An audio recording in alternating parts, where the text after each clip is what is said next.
இன்னைக்கு நம்மளுக்கு என்னதான் பசி எடுத்தாலும் நம்ம வெறும் வயித்துல சாப்பிடக்கூடாது 5 உணவுகளை பத்தி பார்க்க போறோம். கடைசியா கண்டிப்பா மிஸ் பண்ணிடாதீங்க. ஏன்னா அதை கேட்டா நீங்க ஷாக் ஆயிருவீங்க. Number 1 citrus fruits.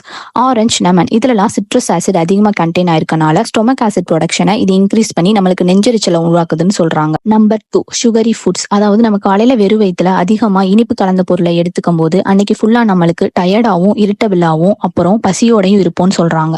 Number 3 banana வாழைப்பழம். இதுல மெக்னீசியம் அண்ட் பொட்டாசியம் கண்டென்ட் அதிகமா இருக்கறனால இது நம்மளுக்கு கார்டியாக் இஷ்யூஸ் அதாவது heart related problem like heart attack இது மாதிரி ஆகிறதுக்கு வாய்ப்பு இருக்குன்னு சொல்றாங்க. Number 4 water melon musk melon. இது மாதிரி ஃப்ரூட்டை நம்ம வெறும் வயித்துல எடுத்துக்கும் போது நம்மளுக்கு பிளட் குளுக்கோஸ் லெவல் இன்க்ரீஸ் ஆயிட்டு நம்மளுக்கு டைஜஸ்ட் இஷ்யூஸ் வர வாய்ப்பு இருக்குன்னு சொல்றாங்க. அதாவது வயிறு வீக்கம் அப்புறம் கேஸ் ரிலேட்டட் ப்ராப்ளம் டிஸ்கம்ஃபோர்ட் இதெல்லாம் வரதுக்கு வாய்ப்பு இருக்குன்னு சொல்றாங்க. நம்பர் 5 பாக்குறதுக்கு முன்னாடி இது மாதிரி ஃபுட்ஸ்லாம் நீங்க வெறும் வயித்துல எடுத்துக்கிட்டீங்கன்னா லைக் அண்ட் சப்ஸ்கிரைப் பண்ணி கமெண்ட்ல என்னன்னு சொல்லுங்க. Number 5 coffee. இது நம்ம டெய்லி எடுத்துக்கிற ஒண்ணு. இது நம்ம கேஸ்ட்ரின் ஹார்மோனை ப்ரொமோட் பண்ணி நம்ம ஸ்டொமக் ஆசிட் லெவலை இன்க்ரீஸ் பண்ணி நம்மளுக்கு வயிறு வீக்கத்தை ஏற்படுத்துதுன்னு சொல்றாங்க.